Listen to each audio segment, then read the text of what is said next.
Russia is on the ropes. Its frontline forces are failing, and its military machine has stalled. A war that was supposed to end in inevitable victory is speeding swiftly towards a humiliating defeat, and Moscow's problems don't end there. Because something even more devastating is unfolding behind the scenes. Something that could signal the complete collapse of the Russian Federation as we know it. The country's economy is no longer merely crumbling, it's falling to pieces. Russia faces an unprecedented labor crisis and an impending recession as every single one of its most important economic metrics is moving in the wrong direction.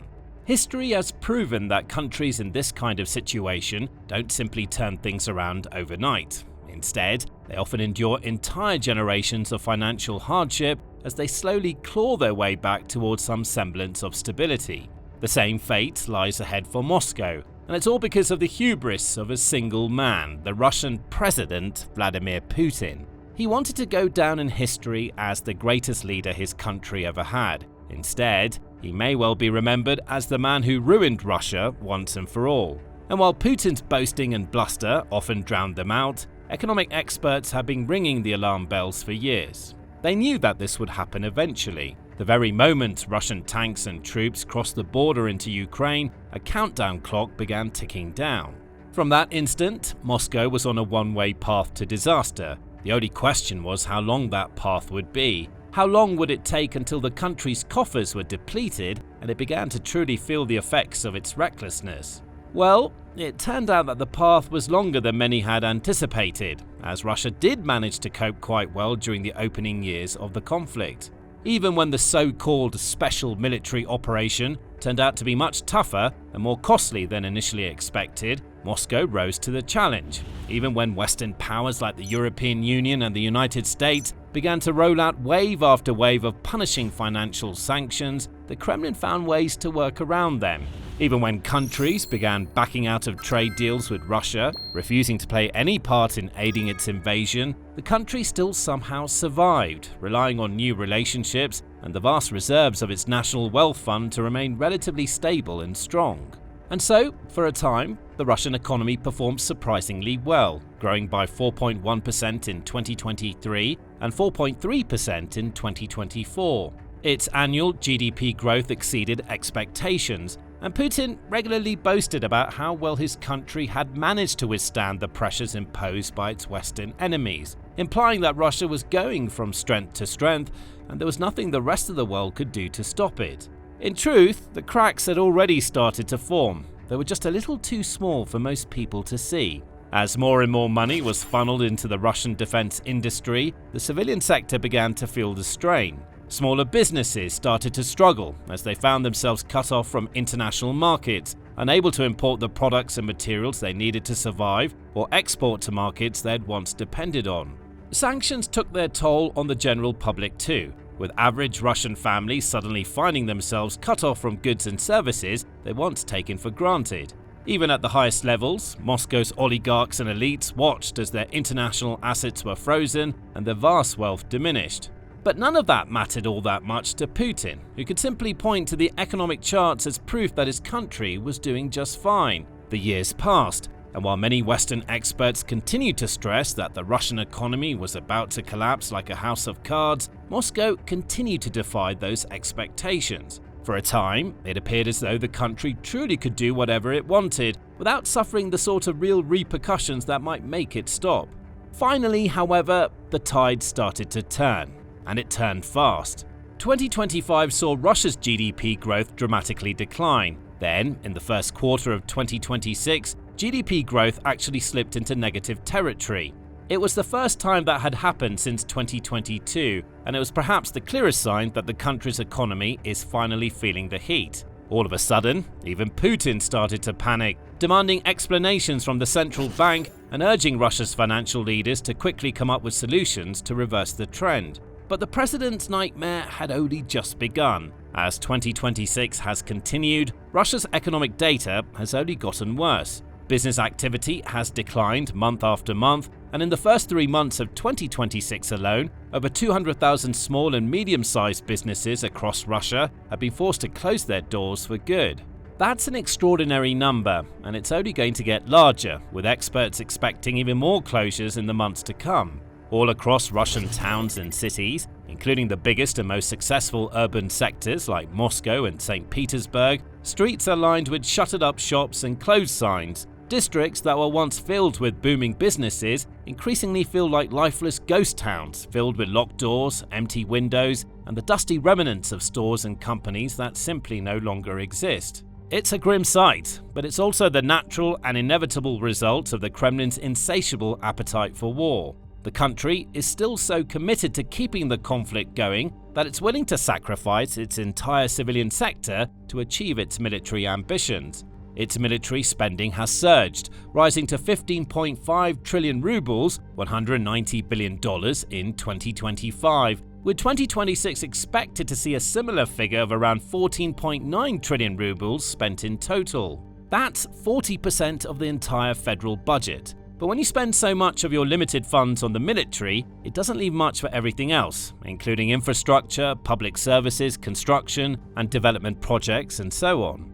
Consequently, Russia has entered a bizarre, almost paradoxical state in which it's able to launch literally hundreds of millions of dollars worth of drones and missiles at Ukraine in the span of a single night, all while hundreds of thousands of its domestic enterprises are folding and its civilian sector is being hollowed out. Russian business owners report rising costs, spiraling interest rates, less demand than ever before, since Russian people simply can't afford to spend as much as they once did, and higher taxes too. It's too much for many of them to bear, which is why so many are deciding to cease trading. The country's budget deficit is reaching unprecedented levels too, and is forecasted to rise up to 3 trillion rubles, $36 billion by the end of 2026. This cannot go on. It's not even close to being sustainable, and even Russian officials, who are usually eager to toe the line and tell Putin whatever he wants to hear, are admitting it. For example, Anton Tabak, chief economist at Expert RA, Russia's oldest credit rating agency, recently said, "The economy hasn't cooled, it's frozen. Many sectors are already chattering their teeth."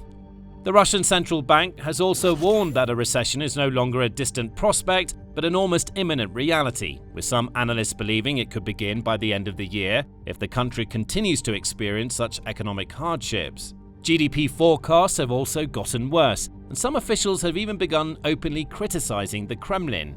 For instance, Renat Suleimanov, a State Duma representative from Siberia, recently gave a candid interview, stating in no uncertain terms that the war is an unsustainable drain on the economy and needs to be brought to an end as soon as possible. It's absolutely clear that the economy can't withstand a prolonged continuation of the Special Operations mission. Officially, 40% of the federal budget is devoted to defense and security. What development, investment, or capital expenditure can we talk about? Neither tanks nor shells have consumer value. The economy produces them, but they can't be consumed by the population. They're pure expenses. Suleimanov also complained that multiple regions across Russia are having to delay or cancel construction and infrastructure projects because sufficient funding simply isn't available. In his view, the war is steadily draining resources away from the investments needed to support long-term economic growth. Even Putin can no longer cover up the crisis, and his country's economic woes were laid bare for all to see at the 2026 St. Petersburg International Economic Forum. But before we look more closely at that, if this is the kind of insight you want more of, make sure you're subscribed to the Military Show. We break it down like this every week.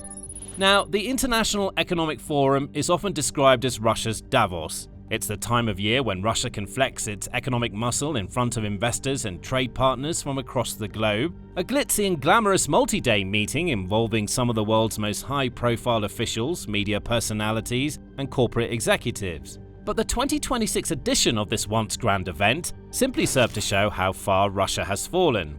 Firstly, even before the event began, Ukraine made headlines by striking two key locations in St. Petersburg itself, a major oil terminal and a naval base. As a result, smoky skies and a turbulent atmosphere greeted the guests as they flocked into the Expo Forum Convention and Exhibition Center, where the International Economic Forum was held. Perhaps some still held out hope that Russia might be able to turn the tables, that it was about to assuage their doubts and calm their fears, or that Putin himself would take to the stage and reveal just how strongly the country's economy was performing. None of that happened, however.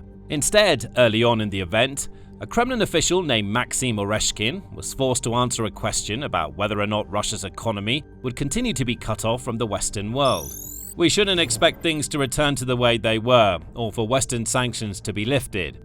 He went on to talk about aggressive economic policies that might stimulate mutual investment and trade with non-Western nations, but the skepticism throughout the venue was positively palpable. So, while other Kremlin officials attempted to play down the problems, others openly admitted that their country is in crisis.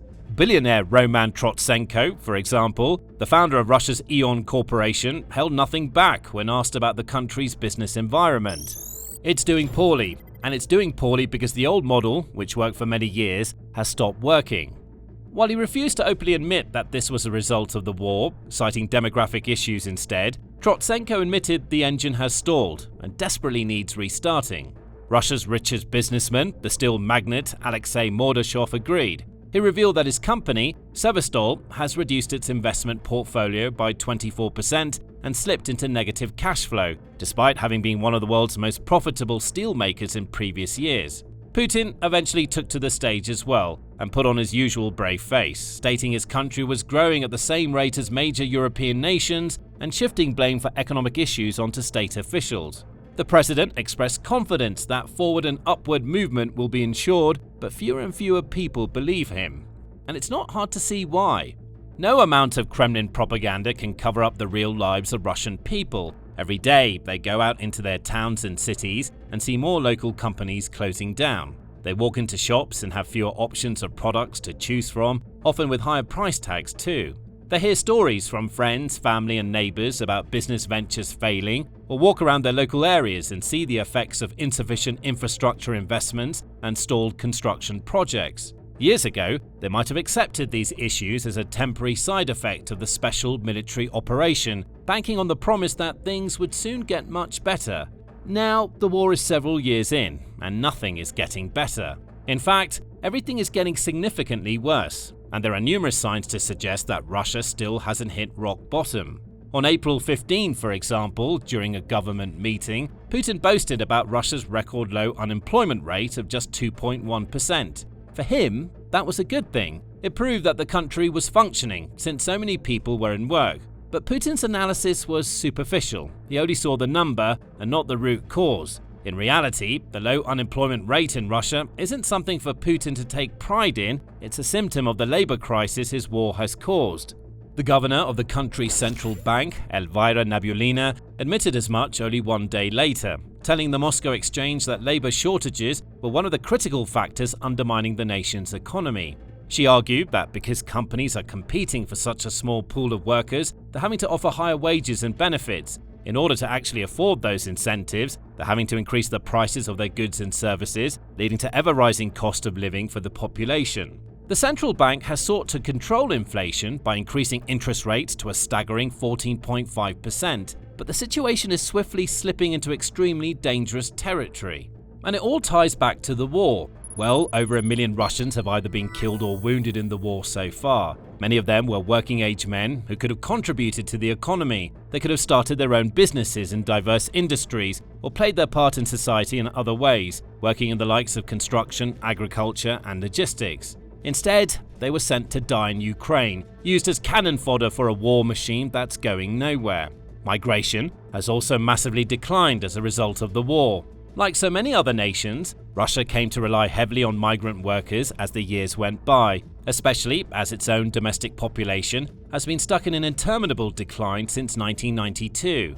It imported millions of people, primarily from Central Asian nations like Uzbekistan and Tajikistan, to flesh out the workforce, but more than 1 million have left since the war started. Some were pressured into joining the Russian army, others opted to flee and start new lives elsewhere or return to their homelands. Many have also sought out different destinations, traveling to the likes of Turkey and the Gulf states. This too has left Russia with fewer workers to call on. On top of this, with the war still raging, Russia has desperately ramped up its recruitment efforts and strives to bring around 30,000 new soldiers into its military ranks each month. That means the working-age population is constantly being drained by the conflict, and more than 1 million of Russia's best and brightest individuals have voluntarily left the country to start new lives elsewhere too. Finally, there's the fact that the Russian defense industry has grown so vast and influential that it soaked up the workers that are left over, leaving fewer and fewer people to fulfill vital roles in other sectors like healthcare, education, and manufacturing. The end result is that even though the defense sector may be flourishing, all of Russia's other industries are struggling to survive. And no country can cope on defense alone. People need roads, hospitals, schools, and public transport. They need retail products and services. They need farmers growing crops and delivery companies transporting essential items from place to place, especially in a nation as vast as Russia. They need life to function and continue, regardless of whether or not a war is being waged hundreds or even thousands of miles away from them. Putin, however, seems to have forgotten all that. He is instead utterly and entirely obsessed with the war, to the point where nothing else matters. As noted military analyst Professor Michael Clark recently explained during an interview on Sky News, the battlefield has become the be-all and end-all as far as Russia's leader is concerned. All the evidence is that Putin does nothing on the domestic front anymore. He's like all war leaders, he's a warlord and he's obsessed with the war, and he dabbles too much, just like Hitler. He tells generals what they should and shouldn't be doing. The vast majority of his time goes into what he would think of as the management of the war, because this is his war. This is his place in history, for good or bad. He'll either go down as another great Russian leader, which is what he wants, or he'll go down as an absolute disaster for Russia. Increasingly, all the evidence points towards the latter of those two possibilities. Putin has not merely ruined his own prospects of going down in history as the iconic leader he sees himself as, he's also ruined Russia's prospects of any sort of success or economic growth for years, if not decades to come. His stubbornness has allowed this war to go on too long. His recklessness has seen defense spending surge to unsustainable levels. His wasteful tactics and inability to coordinate the campaign have led to ludicrous numbers of deaths and losses. And now, despite all the evidence and signs screaming at him to stop, he's doubling down, ploughing even more money into the war while absolutely abandoning the core pillars that are necessary for any modern society to actually function in the long term. He's dragged Russia into a deep, dark pit with no way out. Because if the war were to end tomorrow, all of those undeserved industries aren't suddenly going to spring back to life. The labor crisis won't go away overnight. Moscow won't be welcomed back into the global fold with open arms. Migrants and investors won't suddenly forget everything that happened and race back into Russia, eager to rebuild its economy all over again. These are the kinds of problems that last. These are wounds that leave lifelong scars. These are challenges that even the most successful nations struggle to overcome, and they're all Putin's fault. Now, you can find out more about the Russian president's fatal mistakes in this video, or to see how Ukraine's forces are taking advantage of their enemy's weakness, check out this video instead. And finally, make sure to subscribe to the Military Show to see more content just like this.